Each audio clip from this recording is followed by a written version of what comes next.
Gavin Newsom, the slimy snake oil salesman from California, finally publicly admits that he is running for president in 2028, despite claiming there won't be any elections in 2028. But in an extraordinary and uniquely Gavin Newsom way, he manages to blow up his entire presidential run on the very first day by doing the most unthinkable and cringy thing you can ever imagine. As always, like the video and subscribe to the channel, but first, let's hear Gavin announce that he is in fact running for president in 2028.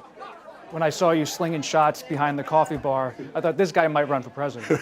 I have no idea. The idea that a guy who got a 960 on his SAT, that still struggles to read scripts, that was always in the back of the classroom, the idea that you even throw that out is in and of itself extraordinary. Who the hell knows?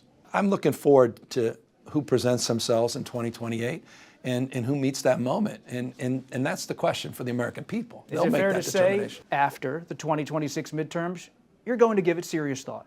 Yeah, I'd be lying otherwise. I'd just be lying. And I can't do that. Oh, gee shucks, Gavin Newsom can't tell a lie. He's the second coming of Honest Abe. I mean, what an arrogant con man to even let that statement come out of his mouth. Gavin Newsom has been forcing the residents of California to suffer and unwillingly participate as cannon fodder for his war against Donald Trump just so Gavin Newsom can get some national spotlight attention. Gavin Newsom represents the same fake, empty, inauthentic things we didn't like about Kamala Harris, but he's worse. Kamala was unsure of herself. Gavin Newsom's ignorance, grift, and inauthenticity is fueled by massive confidence. He was born to be a corrupt, power-hungry politician because here he was just a month ago claiming there weren't going to be any elections in 2028 because, you know, Donald Trump's a dictator. I fear that we will not have an election in 2028. I really mean that in the core of my soul,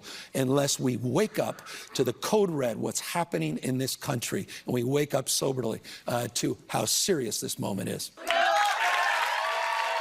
See, he says things like that to appeal to the radical Trump deranged base, who want to have their concerns addressed and want to feel like their politicians hold the same level of urgency. But in Gavin Newsom's heart of heart, he doesn't believe that Trump's a dictator. He knows there's going to be elections just like normal in 2028. That's why he's been gearing up for a presidential run. Democrat voters are too stupid to realize their politicians never believed Donald Trump was a dictator or a Nazi. They just thought they could scream it enough times and it would scare the moderates in the middle to vote for them and ignore their horrendous track record under Joe Biden. They thought it was a way to galvanize people and get them to the polls. They thought they were going to win, they would jail him again and everybody could just move on. But now that they lost, their radical base is holding them to their rhetoric. They're saying, you're the ones who told us he was an existential threat. You're the one who told us he was going to take away all of our rights. You're the ones who told us he was the second coming of Adolf Hitler. And now you're just going back to politics as usual? That's why the entire government is shut down right now. Because instead of Democrats admitting they were just lying and using insightful rhetoric, they continued to double down. And now their radical base is demanding that the government stay shut down. Otherwise, they're going to elect people who are willing to fight fascism harder.